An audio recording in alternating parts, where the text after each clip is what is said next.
Commander Marcus Chen watched the red dwarf star grow larger through the cracked viewport of his damaged escape pod. The small craft tumbled slowly through space, its navigation systems dead, life support failing, and emergency beacon long since burned out. 3 days had passed since the Viridian trading vessel had ejected him into the void, and Marcus was supposed to be dead by now. The Viridians had made that very clear. "Humans are soft," Captain Zeth had said, his chitinous mandibles clicking with what Marcus had learned was their equivalent of laughter. "Weak creatures from a gravity-light world. You cannot survive what we survive. You cannot endure what we endure." Marcus had been the sole human aboard the Viridian merchant ship Claw of Prosperity, working as a communications specialist and cultural liaison. The job had seemed perfect. Traveling the galaxy, learning about alien cultures, helping facilitate trade between species. He'd been naive enough to believe that his expertise in 17 different galactic languages and his doctoral degree in xenobiology made him valuable. He hadn't realized he was really just entertainment. The Viridians found humans fascinating in the same way humans might find a particularly clever pet amusing. Marcus could speak their language fluently, could navigate their complex social hierarchies, could even appreciate their art and music. But to them, he remained fundamentally inferior, a curiosity from a species too weak to matter in galactic politics. That perception had served Marcus well, right up until it hadn't. The trouble started when they reached the Kethvar system. The Viridians were there to negotiate a mining contract with the local Kethvar clans, but the negotiations had gone badly. The Kethvar, a species of silicon-based life forms who communicated through crystalline resonance, had different ideas about fair compensation than the Viridians expected. Marcus had been present during the talks, ostensibly to help with translation, though both species spoke standard galactic. What they really needed was someone who understood the cultural nuances, the unspoken meanings behind formal diplomatic language. And Marcus, despite being viewed as a pet, had become very good at reading between the lines.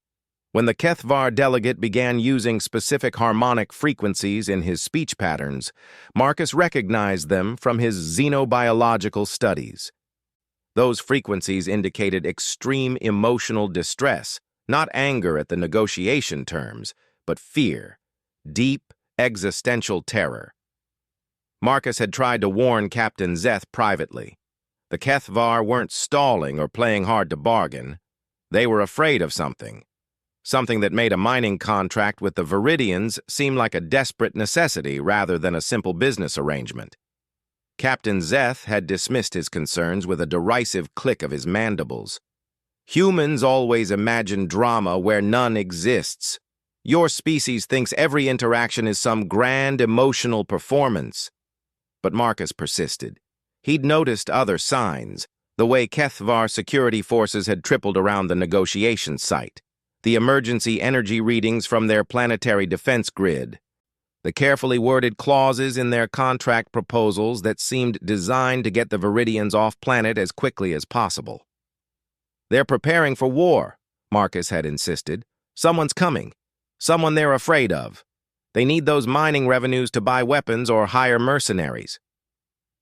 That's when Captain Zeth had finally listened, not to Marcus's warning, but to an intercepted communication from a Kethvar military frequency. A hegemony fleet had been spotted at the system's edge. The hegemony, a coalition of warrior species that had been systematically conquering independent worlds for the past decade. The Kethvar weren't negotiating for profit. They were negotiating for survival. The revelation should have vindicated Marcus. Instead, it had doomed him.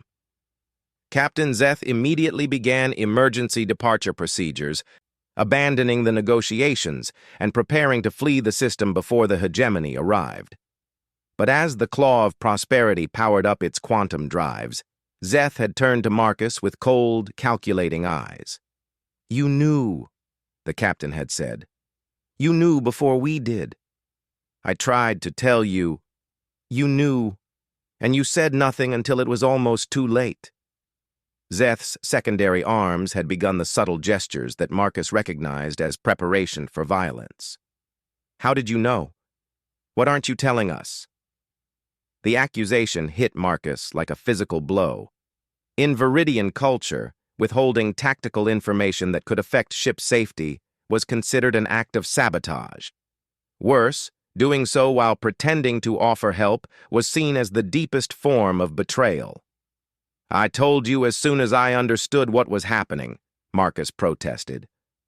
"I tried to warn you during the negotiations, but you wouldn't listen." "Humans are deceptive," Zeth had replied. "Your species lies as easily as breathing. You knew about the hegemony fleet before we arrived in this system. You've been in communication with them." It was insane. Marcus had never even seen a hegemony ship, let alone communicated with one. But fear and paranoia had taken hold of the Viridian crew. The idea that their pet human might be more dangerous than they'd assumed, that he might have been playing a longer game all along, transformed their perception of every interaction they'd had with him. Suddenly, Marcus's linguistic abilities weren't impressive. They were suspicious. His understanding of alien cultures wasn't valuable. It was threatening. His insights into the Kethvar situation weren't helpful. They were evidence of conspiracy. The trial, if it could be called that, lasted less than an hour. The crew voted unanimously to jettison Marcus in an escape pod rather than risk having a potential spy aboard when they reached civilized space. Captain Zeth had personally escorted him to the pod bay, his weapon trained on Marcus's back. "If you truly are innocent," Zeth had said as he sealed the pod's hatch, "then perhaps your death will be quick. If you are what I suspect you are, then you deserve whatever fate awaits you in the void." Marcus had tried to explain one last time that he'd been trying to help them, that everything he'd done had been in service to the ship and crew. But Zeth had already activated the ejection sequence. Now, 3 days later, Marcus drifted through space in a pod designed for 6-hour emergency rescues, not extended survival. The air recyclers were failing, the water reclaimer had broken down completely, and the power cells were nearly depleted. According to every calculation he could make, he should have died yesterday. But humans, as it turned out, were harder to kill than most species assumed. Marcus had immediately begun rationing everything the moment the pod sealed. While the Viridians expected him to panic or rage against his fate, he'd instead methodically cataloged every resource available to him. The pod contained emergency rations for 3 days, water for 2, and breathable atmosphere for roughly 6 hours under normal circumstances. Normal circumstances, however, assumed a Viridian occupant. Viridians required roughly 30% more oxygen than humans due to their enhanced metabolism and dual-chamber circulatory system. They also consumed more water because of their chitinous exoskeletons' cooling requirements. The emergency rations were calibrated for their dietary needs, which included mineral supplements that humans couldn't process efficiently. Marcus had immediately adjusted the atmospheric settings, reducing oxygen flow to human optimal levels and increasing the carbon dioxide scrubbing efficiency. He'd rationed the water to minimal survival requirements and carefully parsed the rations to avoid the mineral supplements while maximizing caloric intake. Most importantly, he'd forced himself into a meditative state that reduced his metabolic requirements even further. It was a technique he'd learned during xenobiological fieldwork on high-altitude worlds, designed to help human researchers function in low-oxygen environments. The result was that a pod designed to keep a Viridian alive for 6 hours had kept Marcus alive for 3 days. But his luck was running out. The air recyclers were now completely offline, forcing him to rely on bottled emergency oxygen that would last maybe 6 more hours. The water was gone, and his body was beginning to shut down from dehydration and malnutrition. That's when the scanners detected the ship. It was small, roughly the size of a personal transport, and its configuration didn't match any species Marcus recognized. More importantly, it was on an intercept course with his pod. Someone had found him.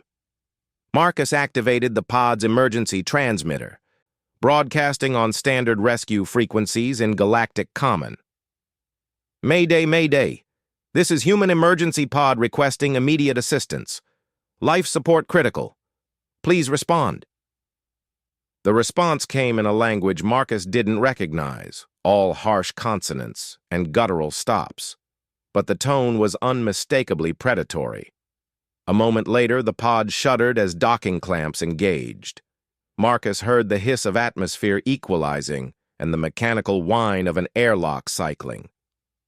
When the pod's hatch opened, he found himself looking up at his rescuers. They were Kythera, a species he'd read about but never encountered. Bipedal carnivores, with lean, muscular builds and predatory features. Their homeworld was a high-gravity death world where only the strongest and most aggressive survived. They were known throughout the galaxy as mercenaries, raiders and worse. The largest of the three Kythera looked down at Marcus with golden eyes that held no compassion. "Human," he said in heavily accented galactic common, "you will come with us." Marcus struggled to sit up, his body weak from days of survival rationing. "Thank you for the rescue. I can offer compensation." "You misunderstand." The Kythera leader's lips pulled back in what might have been a smile, revealing rows of sharp teeth. "You are not rescued. You are claimed." Before Marcus could respond, one of the other Kythera injected him with something that made his vision blur and his limbs go numb. As consciousness faded, he heard the leader speaking to his companions in their own language. Marcus's linguistic training allowed him to understand enough to realize his situation had gone from bad to catastrophic. The Kythera weren't rescuers. They were slavers. When Marcus woke up, he was in a holding cell aboard what appeared to be a converted cargo hauler.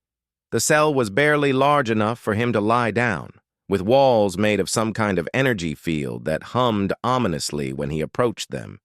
Through the translucent barrier, he could see similar cells containing other prisoners. Various species he didn't recognize, all looking defeated and terrified.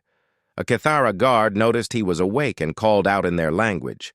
A few minutes later, the leader from the rescue ship appeared outside his cell. "I am Thax," the Kythera said without preamble. "You belong to me now." "I'm a citizen of the Terran Cooperative," Marcus replied, trying to keep his voice steady. "My government will pay ransom." Thax's laugh cut him off. "Humans have no power here. Your species is weak, soft. You exist only because stronger species allow it." He gestured around the slave hold. "Here, you are meat, nothing more. What do you want with me?" "The hegemony pays well for humans. They find your species useful for certain tasks." Thax's smile was all teeth. "Tasks that require disposability." Marcus felt his blood run cold.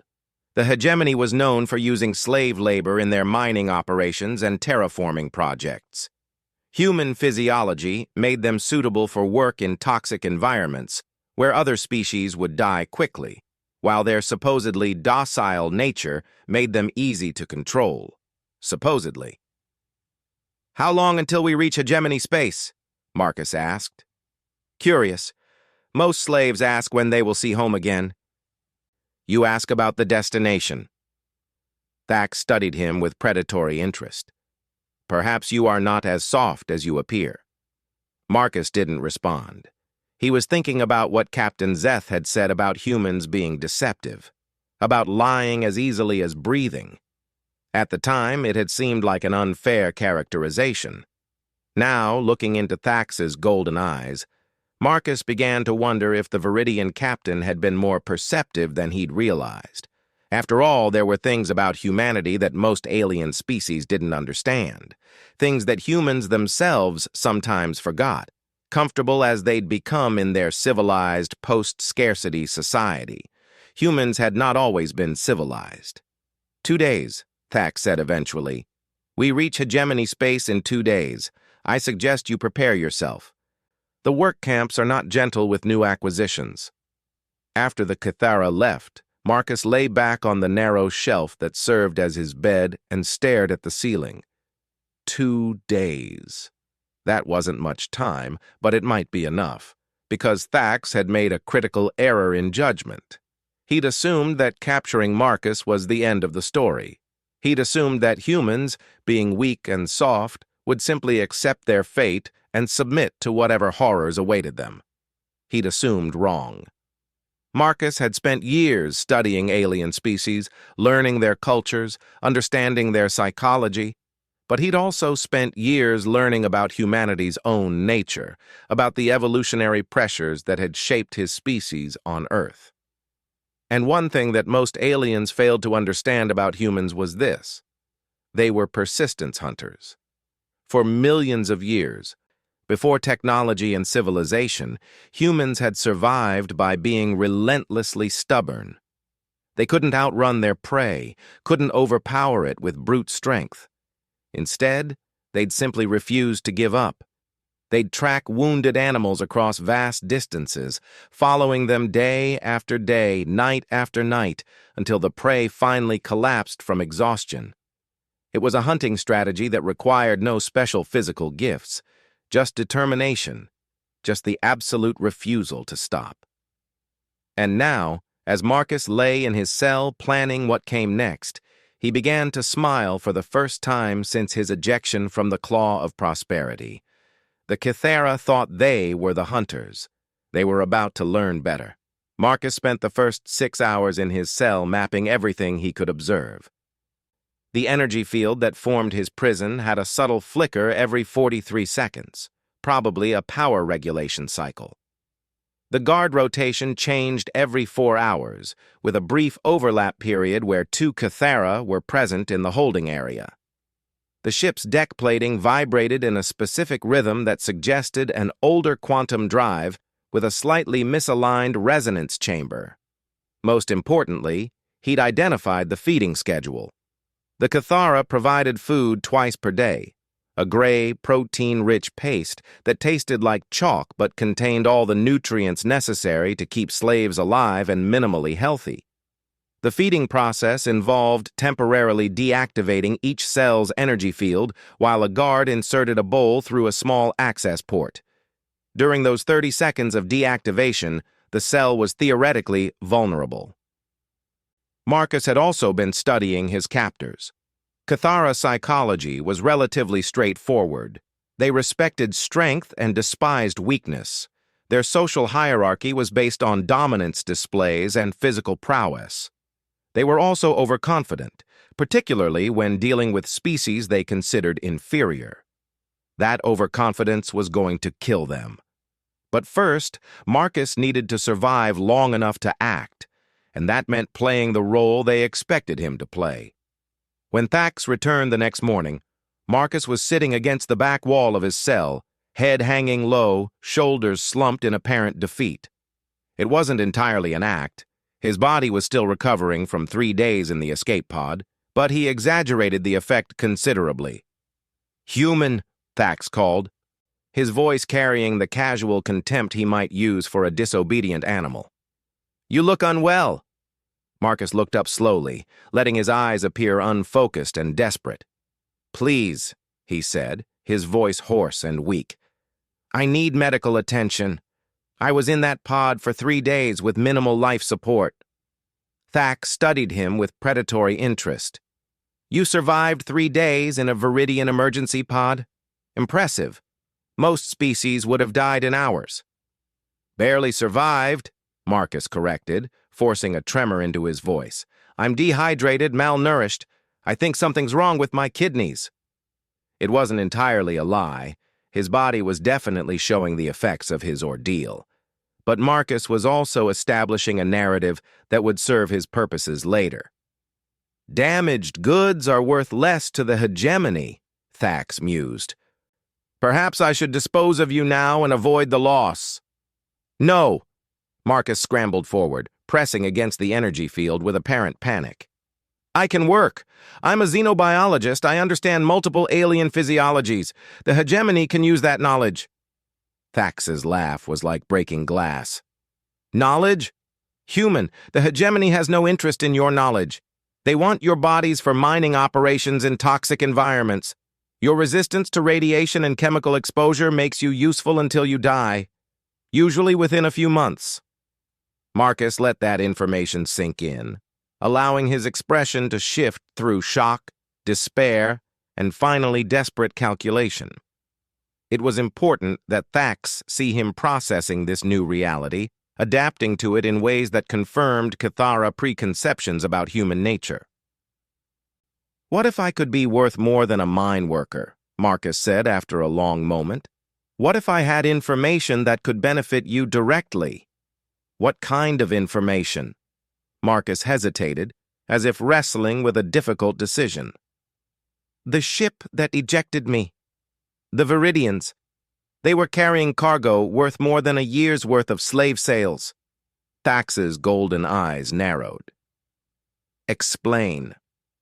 "HFY crystals, military-grade resonance matrices, the kind the hegemony uses in their weapons systems." Marcus looked around nervously, as if afraid other prisoners might overhear. "The Viridians were trying to get them out of the system before the hegemony fleet arrived. But I know their route. I know where they're going." This was a complete fabrication, but it was a plausible one.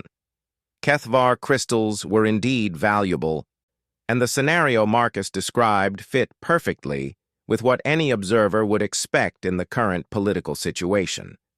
More importantly, it played directly into Cathara psychology. They were raiders at heart, always looking for opportunities to acquire wealth through violence rather than honest work. "You would betray your former crewmates?" Thax asked. "They ejected me into space to die," Marcus replied with manufactured bitterness. "I owe them nothing." Thax considered this for a long moment. Marcus could see the calculations happening behind his predatory eyes. A cargo of military-grade HFY crystals would be worth a fortune on the black market. Even a small raider ship could retire wealthy from that kind of score. "If you are lying," Thax said eventually, "I will make your death exceptionally unpleasant." "I'm not lying," Marcus said, meeting the Cathara's gaze with apparent sincerity. "But I want something in return for the information. You are in no position to negotiate. I want to live longer than a few months in a hegemony mine.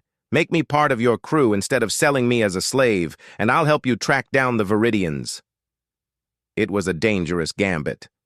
Marcus was essentially offering to become a willing accomplice to piracy. But it served several purposes. First, it gave Thax a reason to keep him alive and relatively healthy. Second, it established Marcus as someone willing to betray his former colleagues for personal gain, exactly the kind of moral flexibility that raiders could understand and exploit. Most importantly, it would give Marcus access to the ship's systems and crew areas, dramatically expanding his options for what came next. Thax was silent for nearly a minute, clearly weighing the potential benefits against the risks of trusting a human slave. Finally, he nodded. "You will remain confined until I can verify your claims," he said. "If the information proves accurate, we will discuss new arrangements. If you have lied to me, you will wish I had simply killed you." After Thax left, Marcus allowed himself a small smile. The first phase of his plan was complete. Now he needed to prepare for the next one. Marcus had not lied about understanding multiple alien physiologies. That was genuine expertise from his years of xenobiological research. And among the species he'd studied extensively were the Cathara themselves. Cathara had evolved from pack hunters on a high-gravity world where only the most aggressive and cunning survived. Their society was built around dominance hierarchies maintained through constant testing and challenge. They respected strength, but had a blind spot when it came to recognizing it in species they considered inherently inferior. More relevantly for Marcus's purposes, Cathara had several physiological vulnerabilities that their warrior culture rarely acknowledged. Their enhanced musculature and bone density made them incredibly strong and fast, but it also meant they required significantly more calories than most species. Their aggressive metabolism burned through energy at an enormous rate, particularly during periods of stress or conflict. They were also surprisingly vulnerable to certain toxins, despite their reputation for toughness. Their liver analogs were optimized for processing the specific alkaloids found in their homeworld's ecosystem, but had difficulty dealing with foreign compounds, particularly synthetic ones. Most interestingly, Kithara had an unusual neurological response to certain frequencies of sound. Their enhanced hearing, designed to detect prey movements across vast distances, made them susceptible to auditory overload if exposed to the right combination of tones and volumes. Marcus spent the rest of his first day cataloging these vulnerabilities and matching them against the resources available to him aboard the ship. It wasn't much. The contents of his cell, the food delivery system, the ship's atmospheric controls that he might potentially access. But humans had a talent for making weapons out of anything available. When the evening meal arrived, Marcus was ready. The guard who brought his food was one he'd observed before. Younger than the others, less experienced, but also more aggressive, eager to prove himself worthy of his position in the crew hierarchy, exactly the type Marcus needed for what came next. As the energy field deactivated and the guard inserted the food bowl, Marcus suddenly lunged forward and grabbed the Kithara's wrist. The guard immediately tried to pull back, snarling threats, but Marcus held on just long enough to inject him with a makeshift needle he'd fashioned from a piece of the food bowl. The needle contained a mixture of his own saliva, some minerals scraped from the cell walls, and a small amount of the protein paste, all combined in a ratio that Marcus hoped would produce the desired effect. The guard broke free and immediately raised the alarm, shouting in Kithara as he activated the cell's energy field and backed away. Within minutes, half the ship's crew was in the holding area, weapons drawn and aimed at Marcus. "What did you do to him?" Thax demanded. Marcus looked around at the assembled Kithara with apparent confusion and fear. "Nothing. I just tried to grab his arm. I wanted to plead for better food, maybe some medical attention." "You injected him with something?" Thax accused. "With what? I have nothing. Search my cell if you want." Marcus spread his arms wide, the picture of innocence. "I'm a xenobiologist, not an assassin." For the next 10 minutes, Marcus maintained his confused, frightened act, while the Kithara searched his cell and found nothing incriminating. The improvised needle had dissolved completely when it contacted the guard's body chemistry, and the injection site was barely visible among the guard's natural skin markings. More importantly, the guard showed no immediate symptoms of distress. Marcus's concoction wasn't designed to cause immediate harm. That would have been far too obvious. Instead, it was designed to interact with Kithara biochemistry in a very specific way, producing effects that would manifest hours later and appear completely natural. After finding no evidence of foul play, Thax reluctantly ordered his crew to return to their stations. But Marcus noticed that security around the holding area was increased, and additional monitoring devices were installed outside his cell. That was fine. Marcus had expected increased scrutiny.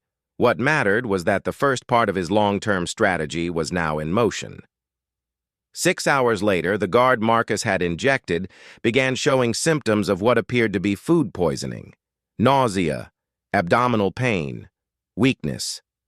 The ship's medical scanner indicated elevated toxin levels in his bloodstream, but the readings were consistent with contaminated food rather than deliberate poisoning.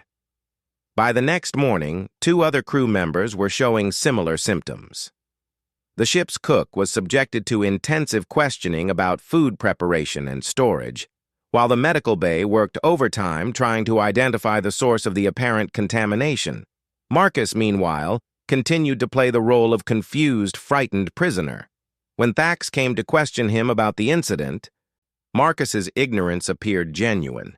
His background in xenobiology made him a useful consultant rather than a suspect, and he helpfully suggested several potential causes for the crew's illness that had nothing to do with deliberate sabotage. "Could be a problem with your water recycling system," he offered helpfully. "If bacterial contamination got into the primary filters, it could cause exactly these symptoms, or maybe something in your food stores went bad during long-term storage." Thax studied him suspiciously, but Marcus's helpful demeanor and obvious expertise made him a valuable resource rather than a threat, especially since the illness was spreading and the crew was becoming increasingly concerned about their own health. What Thax didn't realize was that Marcus hadn't actually poisoned anyone. The injection he'd given the guard contained nothing more dangerous than human saliva and food paste. The toxin readings the medical scanners were detecting came from compounds that Marcus had been introducing into the ship's atmosphere through his own respiration. Human biochemistry was unique among spacefaring species in several ways, but one of the most distinctive was the complex cocktail of volatile organic compounds that humans exhaled as part of their normal respiratory process. Most species found these compounds merely unpleasant, but for Kithara, prolonged exposure to certain human pheromones and metabolites could trigger physiological responses similar to food poisoning. The effect was subtle and slow-acting, building up over days or weeks of close contact. Under normal circumstances, the ship's atmospheric recycling system would filter out human exhaust before it reached concentrations high enough to affect other species. But Marcus had been deliberately hyperventilating at specific intervals, flooding his small cell with elevated concentrations of human biochemical byproducts. The cell's ventilation system was then spreading those compounds throughout the ship at levels just below the detection threshold of the atmospheric sensors. To the Kithara, it appeared that their ship had developed a mysterious contamination problem that was making them sick. To Marcus, it was the opening move in a game of psychological warfare that would culminate in something much more definitive. As the ship continued toward hegemony space and the crew's illness worsened, Marcus began the next phase of his plan. He started making helpful suggestions about potential solutions to their contamination problem. Modifications to the atmospheric recycling system, changes to food preparation procedures, adjustments to water purification protocols. All of his suggestions were technically sound and would genuinely help with contamination issues. They would also give him indirect access to the ship's critical systems through the crew members who implemented his recommendations. More importantly, they established Marcus as an indispensable resource rather than a mere prisoner. Thax began consulting him regularly about technical matters, and other crew members started treating him with grudging respect rather than casual contempt. It was exactly what Marcus needed. Because while the Kithara were focused on their immediate health concerns, Marcus was quietly gathering intelligence about their ship, their capabilities, their planned route, and their individual psychological profiles. Information that would prove very useful when the time came to kill them all. The breakthrough came on the second day, when one of the sick crew members made a critical error while implementing Marcus's suggestions for atmospheric system improvements. The modification was supposed to enhance filtration efficiency, but the Kithara's weakened state and Marcus's deliberately ambiguous instructions resulted in a change that actually disabled several safety protocols. The ship's computer began throwing error messages about atmospheric anomalies, and the crew grew increasingly panicked as their symptoms worsened and their environment became less stable.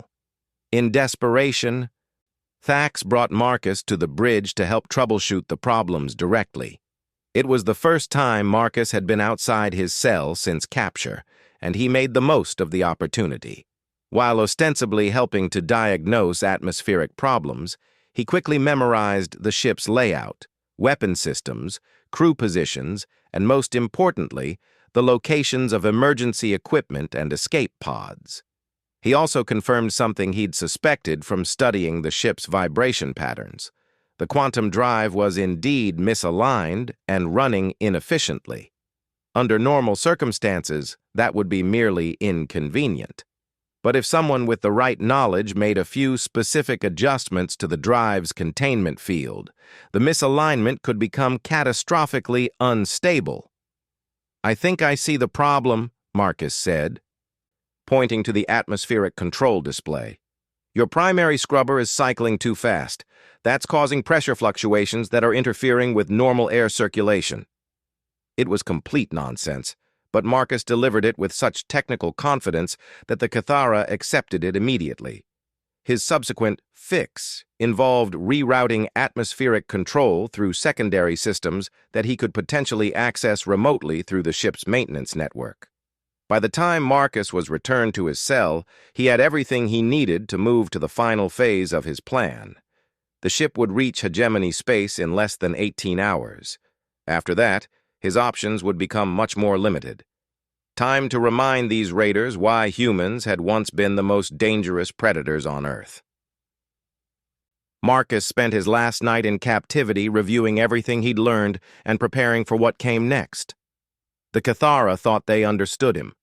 A weak, desperate human willing to betray his own species for a few extra months of life. They saw his cooperation as proof of human cowardice and his technical knowledge as a useful tool to be exploited. They had no idea that they were already dead. Because Marcus had been telling the truth about one thing: humans really were deceptive. They lied as easily as breathing. And the biggest lie Marcus had told wasn't about Viridian cargo or his willingness to join a raider crew. The biggest lie was letting his captors believe that he was the one who needed to be afraid. Marcus waited until the ship entered its sleep cycle before making his move. Cathara required less sleep than humans. But their enhanced metabolism meant that when they did rest, they slept deeply. The skeleton crew maintaining night watch consisted of only 2 guards, one monitoring the bridge and one patrolling the ship's corridors. The guard assigned to the holding area was the youngest of the crew, a Cathara named Vex, who had been showing the worst symptoms of the mysterious contamination that had been plaguing the ship. He sat slumped in his chair, fighting to stay awake despite his body's obvious distress. Perfect. Marcus had been timing the energy field fluctuations for days, and he knew the power regulation cycle by heart. 43 seconds between each flicker, with a brief moment when the field weakened enough to potentially disrupt the containment matrix if someone knew exactly where to apply pressure. The trick was applying that pressure without any external tools. Marcus positioned himself against the cell wall and began a breathing exercise that would have seemed familiar to anyone who'd studied human meditation techniques.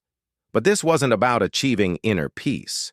This was about biological warfare. Human bodies produced a remarkable variety of chemical compounds, many of which other species found either unpleasant or actively harmful. Marcus had been using this fact to slowly poison the ship's atmosphere for days. Now he was going to weaponize it more directly.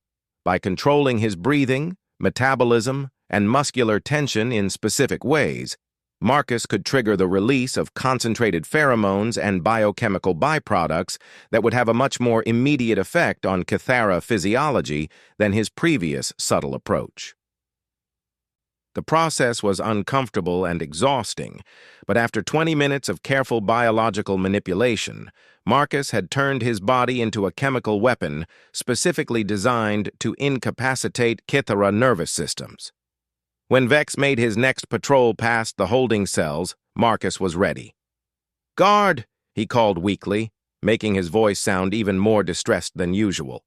"I think I'm having some kind of reaction to the medication you gave me earlier." There had been no medication, but Vex was too sick and tired to think clearly. He approached the cell with his weapon drawn but lowered, more concerned with the possibility of losing valuable cargo than with any potential threat from a contained human. "What kind of reaction?" Vex demanded, though his voice lacked its usual aggressive edge. "I can't breathe properly," Marcus gasped, pressing against the energy field with apparent desperation. "My chest feels tight." I think I might be allergic to something in your air recycling system. It was a clever lie because it contained just enough truth to be believable. Marcus really was having difficulty breathing. The biological manipulation required to create concentrated pheromone clouds was putting significant strain on his respiratory system. And there really were foreign compounds in the ship's air, though Marcus was their source rather than their victim. Vex studied him through the energy field, trying to determine if this was genuine medical distress or some kind of escape attempt. What he saw was a weakened human, clearly struggling with physical distress, contained behind an energy barrier that no known species could breach without technological assistance. What he didn't see was the invisible cloud of weaponized human biochemistry that was already beginning to affect his compromised immune system. "I'll get the medical scanner," Vex said eventually. "Don't try anything stupid." As the guard turned away from the cell, he stumbled slightly, the first sign that Marcus's biochemical attack was taking effect. Kythera neurological systems were particularly vulnerable to certain combinations of human pheromones and metabolic byproducts, especially when their immune systems were already compromised by prolonged exposure. By the time Vex returned with the medical scanner, he was visibly struggling to maintain coordination. His golden eyes had taken on a glazed quality, and his hands shook as he attempted to operate the device. "The scanner isn't working properly," he muttered, jabbing ineffectively at the control interface. "Maybe you should open the cell so you can get a better reading," Marcus suggested helpfully. "The energy field might be interfering with the scanner's sensors." It was an obviously stupid suggestion. Opening the cell would create a massive security risk for no practical benefit.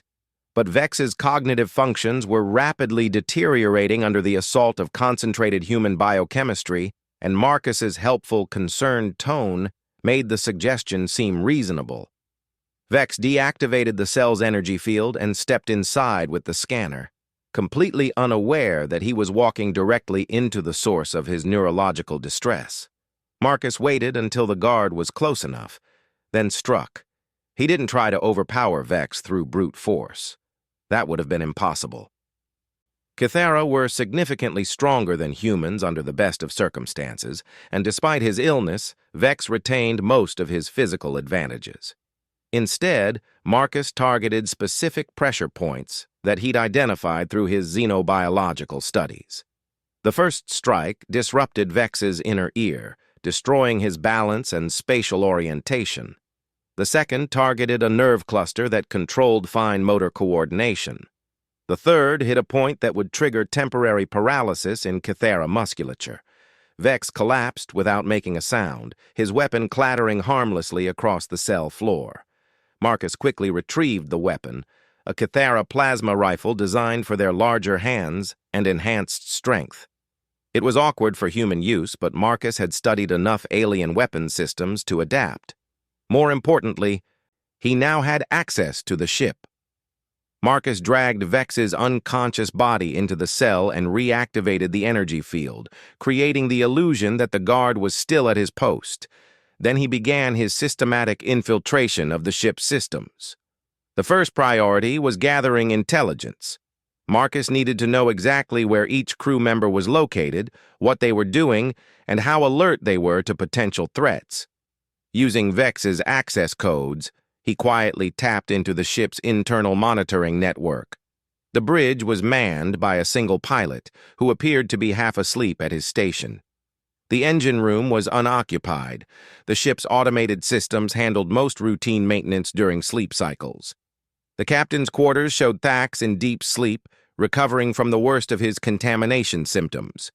Most importantly, the weapon systems were in standby mode, and the ship's external sensors were focused forward, toward their destination in hegemony space. No one was watching for threats from within. Marcus's second priority was sabotage. He couldn't simply destroy the ship. That would kill him along with his captors. But he could disable specific systems in ways that would give him tactical advantages in the coming confrontation. Using the maintenance access protocols he'd learned during his time helping with the atmospheric problems, Marcus began making subtle adjustments to the ship's various systems. He disabled internal communications between different sections of the ship, preventing the crew from coordinating once the fighting started. He locked down the weapon systems with authorization codes that only he would know. Most importantly, he began the delicate process of destabilizing the quantum drive's containment field. The drive modifications would take several hours to reach critical levels, but once they did, Marcus would have the ultimate leverage, the ability to threaten the ship's complete destruction if his demands weren't met, or to actually carry out that destruction if the situation required it. His third priority was evening the odds.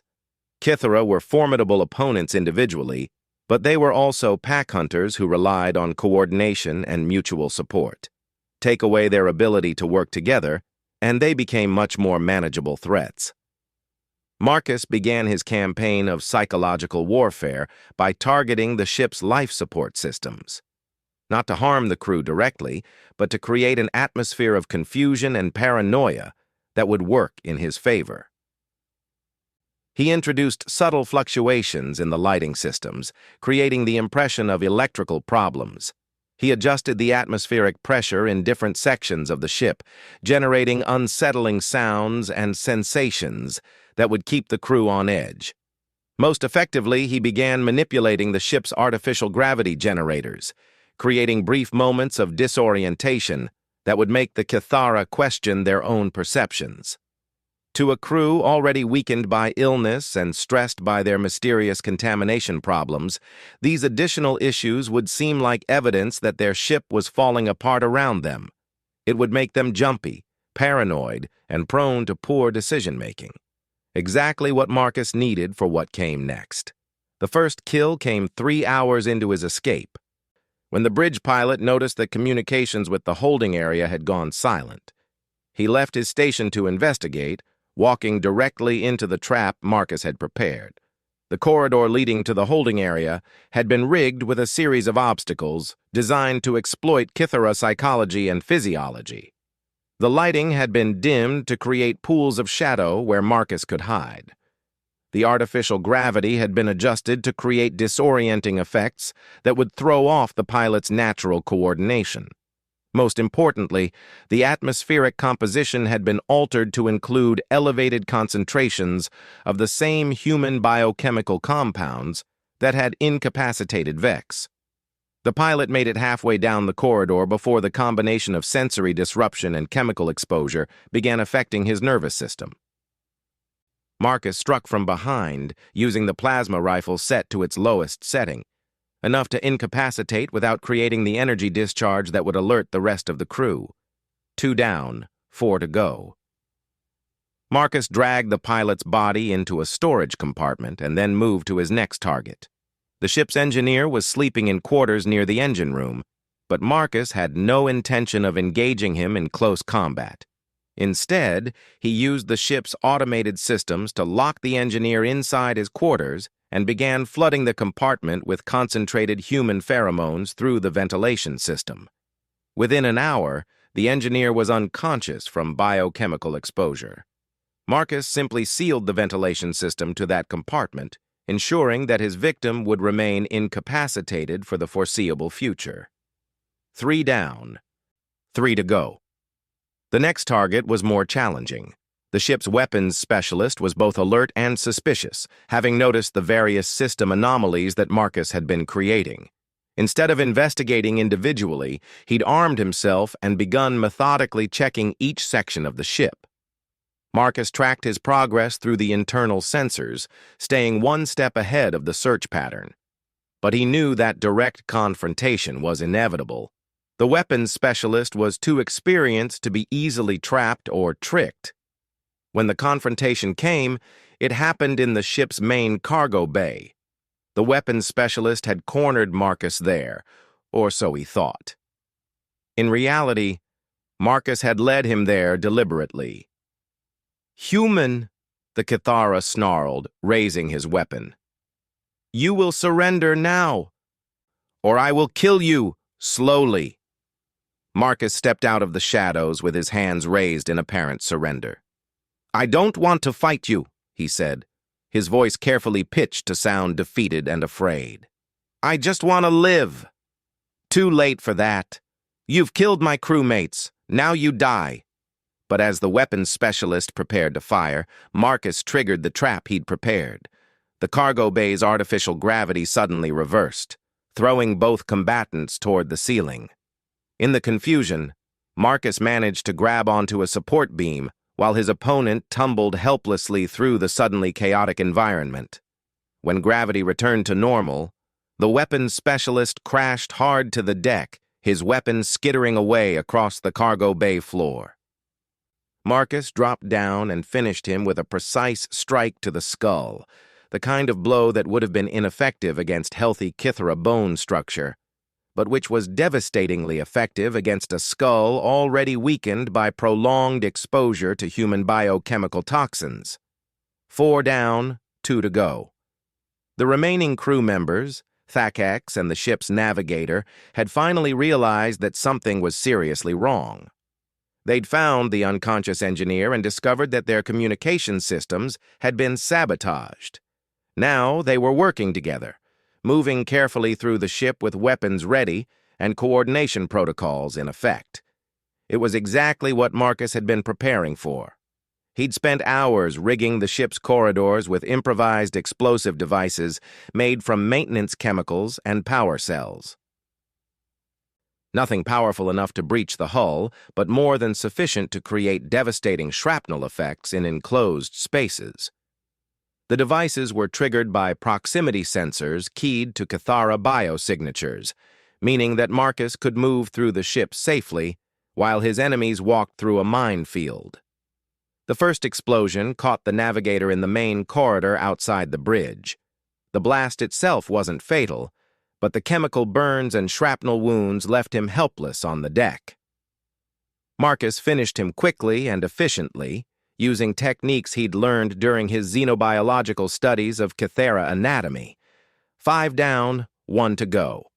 Thax was the most dangerous opponent Marcus had faced yet. The Kythera captain was experienced, intelligent, and increasingly desperate. He'd realized that his human prisoner had somehow become a lethal predator stalking through his own ship, picking off his crew one by one. More importantly, Thax had access to the ship's self-destruct systems. If he decided that he couldn't win, he might choose to take Marcus down with him rather than accept defeat. Marcus found Thax holed up on the bridge, surrounded by emergency barriers and armed with the ship's most powerful personal weapons. The captain had also triggered a distress signal, hoping to attract hegemony patrols that might rescue him from his impossible situation. "Human," Thax's voice echoed through the ship's communication system. "I know you can hear me. I know what you've done to my crew." Marcus didn't respond immediately. Instead, he used the ship's sensors to analyze Thax's defenses and look for vulnerabilities. "You are not what you appeared to be," Thax continued. "I was wrong about your species, about you." Still, Marcus remained silent, moving carefully through the ship's maintenance tunnels toward the bridge. "I will make you an offer," Thax said, and there was something different in his voice now. Fear, yes, but also a kind of grudging respect. "Join me willingly. Help me rebuild my crew. I will treat you as an equal, not a slave." It was almost amusing. The same proposition that Marcus had suggested days ago, when he'd been trying to establish himself as a valuable asset rather than mere cargo. Now the roles were reversed. Thax was the one making desperate offers, hoping to survive by negotiating with someone he'd previously dismissed as inferior. Marcus finally activated the communication system. "Tell me, Captain," he said, his voice calm and conversational. "When you ejected those Viridians into space, did you offer them the chance to join your crew?" There was a long pause before Thax responded. "That was business. This is survival." "For you, maybe. For me, this is justice." Marcus emerged from the maintenance tunnel directly behind Thax's defensive position. The captain spun around, weapons raised, but Marcus had anticipated his response. The plasma rifle discharge meant for Marcus instead struck the bridge's main power coupling, plunging the entire command center into darkness. In the chaos that followed, Marcus used every advantage his species possessed. Humans had evolved as persistence hunters, but they'd also evolved as ambush predators capable of striking from darkness with devastating efficiency. While Thax struggled to adapt to the sudden loss of visibility, Marcus moved with the kind of patient, methodical precision that had once made humans the apex predators of Earth. When the emergency lighting finally activated, Thax was lying motionless on the bridge deck, his weapons scattered and his body bearing the precise wounds that Marcus had learned would incapacitate Cathera nervous systems most efficiently. 6 down. 0 to go. Marcus stood alone on the bridge of the raider ship, surrounded by the evidence of what he'd accomplished. In less than 12 hours, he'd gone from being a helpless prisoner destined for slavery to being the sole survivor of a crew that had thought humans were weak and pathetic. But this wasn't the end of his story. It was just the beginning. Because Marcus now had a ship, weapons, and most importantly, access to the Cathera's extensive criminal network. He had names, locations, contacts, and routes used by slavers throughout this sector of space. He had intelligence about hegemony operations and the locations of slave processing facilities. And he had something else, a burning desire to hunt down every single person who'd participated in the capture, transport, and sale of human slaves. The Viridians had ejected him into space thinking they were disposing of a problem.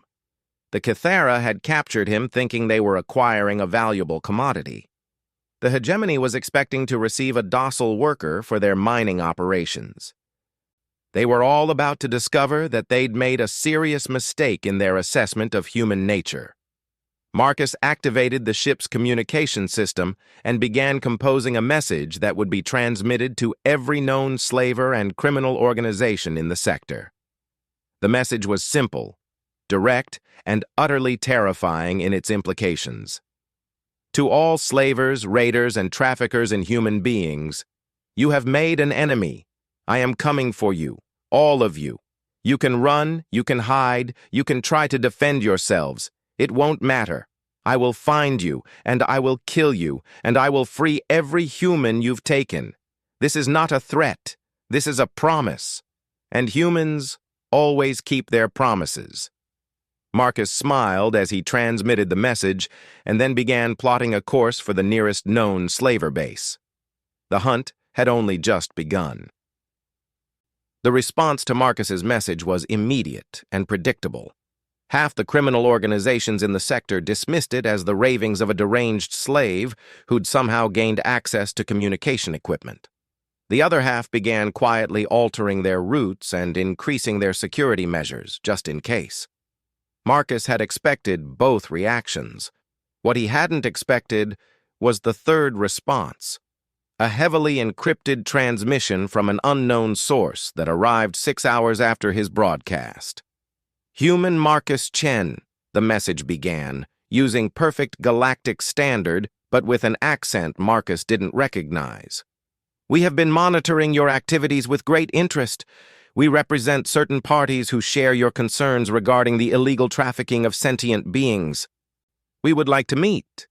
The message included coordinates for a rendezvous point in neutral space, along with authentication codes that verified the sender's access to highly classified intelligence networks.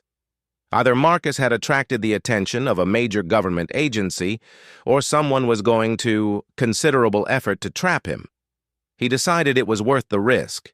If nothing else, the meeting would give him access to better intelligence about slaver operations in the region. The rendezvous point was an abandoned mining station in the Kepler Nebula, far from any established shipping routes. Marcus arrived first, using the Cathara ship's stealth systems to observe the station from a safe distance. When his contact arrived, Marcus was surprised to see that the approaching vessel bore the markings of the Galactic Council's Internal Security Division. The Galactic Council was the closest thing to a central government that existed in this part of space, though its authority was limited and its enforcement capabilities were often questioned. The Internal Security Division, however, was rumored to be considerably more effective than the Council's public face would suggest. The meeting took place in the station's abandoned control room, with both parties maintaining their weapons ready despite the supposedly friendly nature of the encounter. Marcus's contact introduced herself as Agent Kira Voss, a Centaurian whose cybernetic enhancements and military bearing suggested extensive combat experience. "You've caused quite a stir," Agent Voss said without preamble. "6 slavers dead, their ship commandeered, and a declaration of war against every criminal organization in the sector. Not bad for someone who was supposed to be processed into mine worker paste 3 days ago." "The Galactic Council cares about human slavery?" Marcus asked. "The Galactic Council cares about stability, and what you've done has destabilized several criminal networks that we've been monitoring for years." Voss activated a holographic display showing shipping routes, financial networks, and criminal organization charts. But that destabilization has also created opportunities. The display showed the complex web of relationships that connected slaver organizations throughout the sector. Marcus's attack on the Cathara had disrupted one small part of that network, but the ripple effects were already spreading. Other criminal groups were repositioning assets, changing routes, and abandoning previously safe operations. "We want to offer you a deal," Voss continued. "Official sanction for your activities in exchange for coordination with our own operations. You get better intelligence, equipment, and backup when you need it. We get a weapon that can strike targets we can't officially touch." It was tempting. The resources Voss was offering would make Marcus's mission significantly easier. But there was a catch, and they both knew it. "What's the real price?" Marcus asked. "Accountability. You do this our way, following our rules, targeting the people we want eliminated. No more broadcast threats. No more lone wolf operations." Marcus studied the holographic display, noting the locations of known slave processing facilities and the estimated numbers of humans being held at each site. Hundreds of his people, scattered across dozens of worlds, waiting for rescue or death. "I'll consider it," he said finally. "But first, I need to demonstrate that your way isn't the only way." Agent Voss smiled grimly. "I was hoping you'd say that, because we've identified your next target, and it's going to require exactly the kind of capabilities that brought you to our attention." The target was the Hegemony Slave Processing Facility on Korthak Prime, the largest human trafficking hub in the sector. According to Galactic Council intelligence, the facility processed roughly 2,000 humans per month, supplying labor for hegemony mining operations throughout the region. More importantly, the facility was where Marcus himself had been destined for processing. Taking it down wouldn't just free hundreds of slaves, it would send a message that nowhere in hegemony space was safe from human justice. "The facility is heavily defended," Voss explained, highlighting the station's security features on her display. "Energy shields, automated defense platforms, a garrison of hegemony shock troops. A direct assault would require a significant fleet, and the Council can't officially authorize an attack on hegemony territory." "But an escaped slave seeking revenge on his captors," Marcus mused. "That's a personal matter that doesn't involve Council policy." "Exactly. And if that escaped slave happened to receive anonymous tips about security vulnerabilities from sources unknown, well, the Council can't control every information leak in the galaxy." Marcus studied the facility schematics, identifying potential entry points and weak spots in the defensive grid. It would be challenging but not impossible, especially if he used the same psychological warfare tactics that had proven so effective against the Cathara. "I'll need 3 days to prepare," Marcus said. "You'll have whatever support we can provide without official involvement. Equipment, intelligence updates, communication intercepts, but once you're inside that facility, you're on your own." Marcus nodded. He'd been on his own since the moment the Viridians ejected him into space. The difference now was that he had the tools and knowledge to make that solitude a weapon. The Korthak Prime facility was a massive orbital station positioned in the outer system where hegemony ships could transfer cargo without attracting attention from the system's other inhabitants. The station's defenses were formidable, but they were designed to repel large-scale military assaults, not to stop a single determined infiltrator. Marcus approached the facility in a stolen maintenance pod, using forged identification codes provided by Agent Voss's mysterious contacts. The pod appeared to be delivering routine supplies to the station's waste processing systems, a mundane cargo run that wouldn't attract security attention. What the station's sensors didn't detect was the unusual composition of those supplies. Marcus had spent 2 days preparing his biochemical warfare arsenal, using techniques he'd learned from studying dozens of alien species' physiological vulnerabilities. The hegemony's multi-species garrison presented a complex target, but Marcus had identified compounds that would be effective against all the major species represented in the facility's security forces. The waste processing system was the perfect delivery mechanism. Every species aboard the station relied on the facility's atmospheric recycling and water purification systems. By introducing his specially designed compounds into the waste stream, Marcus could contaminate the entire station's life support infrastructure within hours. The process was subtle and slow-acting, designed to appear like a system malfunction rather than a deliberate attack. Over the course of 6 hours, the station's inhabitants would begin experiencing fatigue, disorientation, and reduced cognitive function. The effects would be most pronounced among species with enhanced metabolisms, effectively neutralizing the hegemony's shock troops while leaving the human slaves relatively unaffected. While his biological weapons worked their way through the station's systems, Marcus began the next phase of his assault.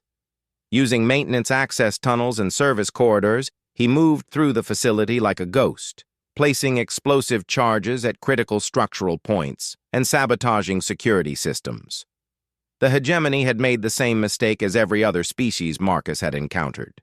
They'd assumed that humans were weak, passive, and incapable of effective resistance. Their security protocols were designed to prevent organized rebellions and external military attacks, not to stop a single human who understood exactly how to exploit their physiological and psychological weaknesses. Marcus's first direct engagement came when he reached the slave processing center. The facility held over 800 humans in various stages of conditioning, the process by which the hegemony broke down their prisoners' psychological resistance and prepared them for a lifetime of forced labor. The sight of his fellow humans confined in energy cages, many showing signs of malnutrition and abuse, triggered something primal in Marcus's psychology. For the first time since his escape, he felt the full weight of what his species was capable of when pushed beyond all reasonable limits. The processing center's guards were already feeling the effects of Marcus's biochemical assault, but they were still dangerous opponents. Marcus didn't give them the chance to coordinate a defense.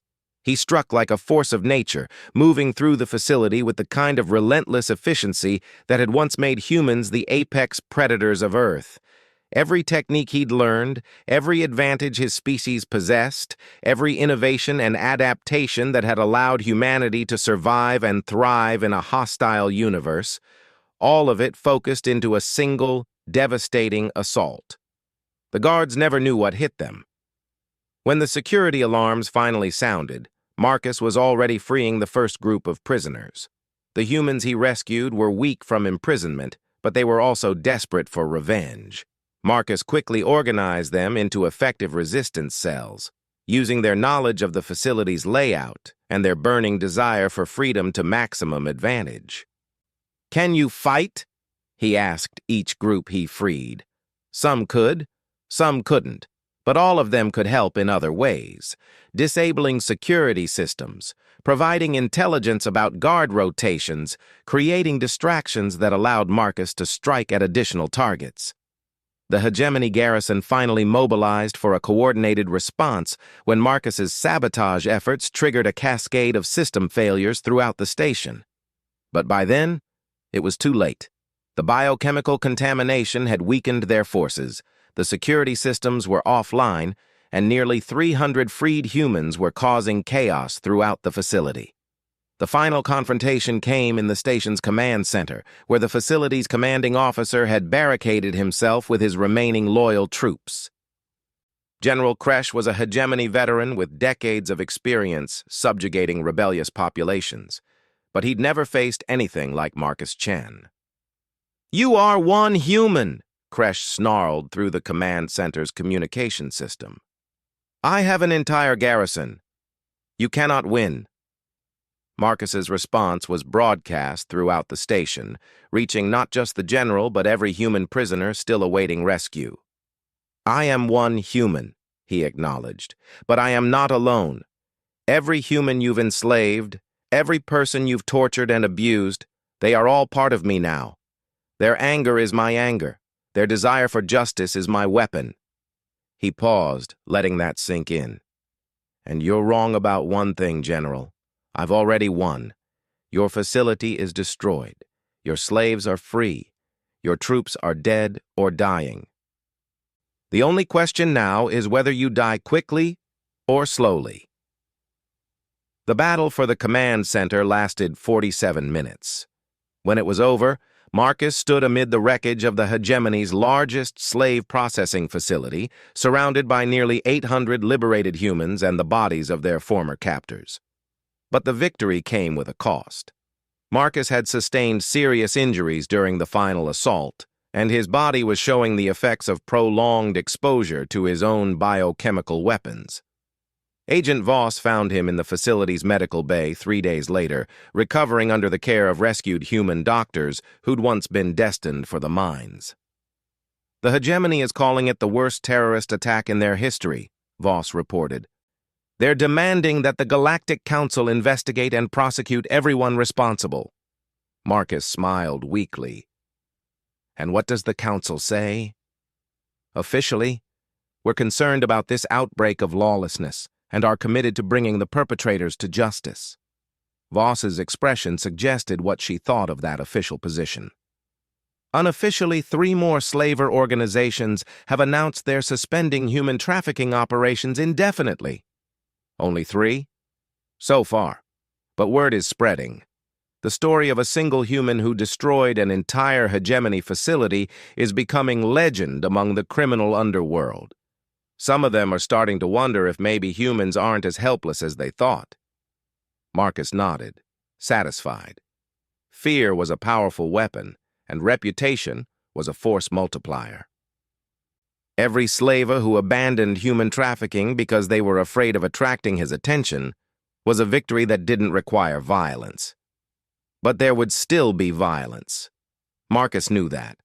There would always be those who thought they could profit from human suffering, who believed that their superior technology or military strength made them untouchable.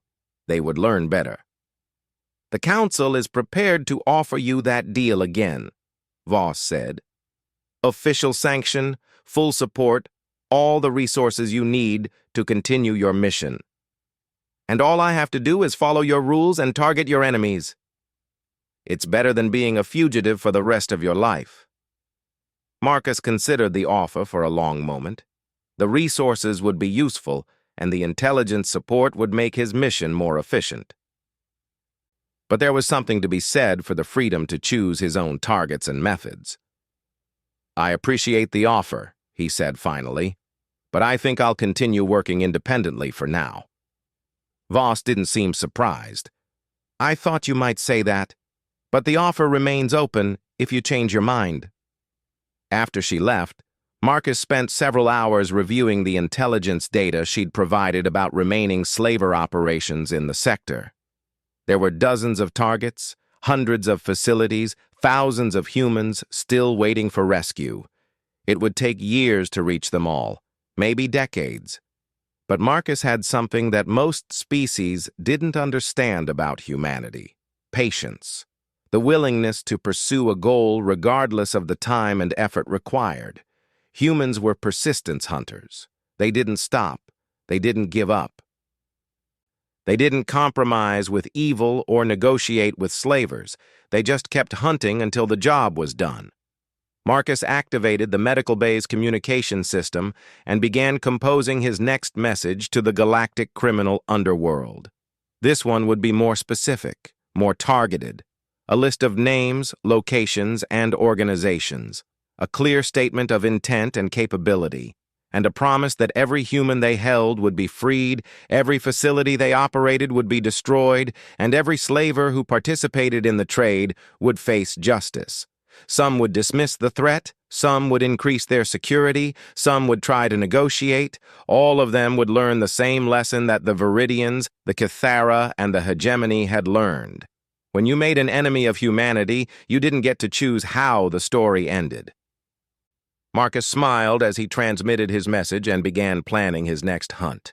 In the distance, 800 liberated humans were preparing to return home, carrying with them the story of what one determined man could accomplish when pushed beyond all reasonable limits. The galaxy thought it knew what humans were capable of. The galaxy was wrong, and Marcus Chen was just getting started.